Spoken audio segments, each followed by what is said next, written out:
Welcome to Sunday SSS number 44. My name's Jem Johnson and I'm filming in the great outdoors. I'm at a vineyard in the Yarra Valley.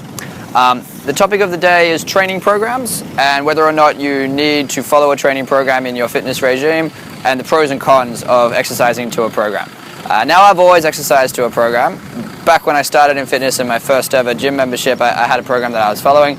And since then, I guess my relationship to programs has changed a little bit. Now I write programs on the fly for myself. I'll sort of do a workout and do exercises that I know are in line with my goals and that I know I'm going to enjoy. And then after the end of the workout, I might sort of write a program based on the intuitive training that I just did. That's awesome, and that's sort of a point where you can get to. But for someone who's just getting started in fitness, I would highly recommend a training program. I believe that they're great. I think that the pros outweigh the cons. But let's have a look at some of the advantages and disadvantages.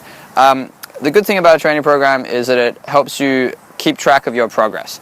You can write down all of your sets and reps and weights, and then each week you can try to see where you're at and whether you're increasing on your numbers. I write programs for all of my clients, and a big thing I like to push is that even if we're not necessarily increasing weights, because it shouldn't be overloading every workout, you should need to progressively overload it on a certain day. But even if we don't increase weights, it's great to sort of look back on a few weeks ago and say, look, we did the same program 2 weeks ago, 3 weeks ago, but it was harder then. Yeah, so 3 weeks down the track, we're using the same sort of weight, but the exercises become easier as our body has adapted. And that's a really good motivator. And the great thing is that you end up with, a month's worth of data, and you can have a look at the numbers, and you can see you have quantifiable evidence that you're getting stronger and you're getting fitter, which is a really powerful thing.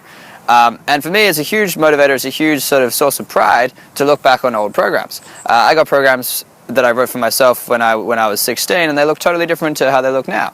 And the programs that I was training a long time ago, they sort of remind me of my roots, I suppose, and they let me know of how fit I used to be. You can look at the data over years and say, right, okay, what's interesting is that patterns start to emerge. You might notice that you're stronger and you train differently in certain times of the year. It's common for people to sort of train strength more in winter and cardio more in summer, for example. So it reveals patterns, which is really valuable.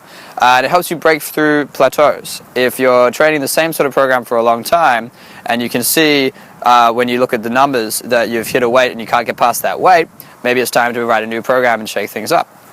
I also say that it's good to have more than one program, For clients I have who are training twice a week or 3 times a week, I sort of write them a few different programs and we go through maybe a front to back body split. We split the body into the anterior and posterior chain. Instead of like a upper body, lower body split, I like to split the body that way. So we're training all the front muscles and all the back muscles. It's another way of doing it. But yeah, writing multiple programs so that you can jump between them. There are, of course, disadvantages with a training program. Some people find that it gets a bit monotonous. If they feel like they're doing the same workouts every session, then it becomes a bit of a chore. And the last thing you want is for your workout to feel like a chore. You should follow a routine, but it shouldn't feel like you're just going around and spinning your wheels. So my advice to rectify that is to have multiple programs and bounce between them. Yeah, Mondays is a certain kind of training, Wednesdays is something else, maybe Fridays you just do cardio and there's no weights involved. It's good to keep changing. That's sort of the secret. So I guess in summary, you're better off training to a workout program. It's going to give you more advantages and disadvantages. It's the benefits outweigh the risks. And the important thing to remember with it is that it is a great way to stay motivated and keep exercising and break through plateaus and get stronger and fitter every day. Good, done. Next.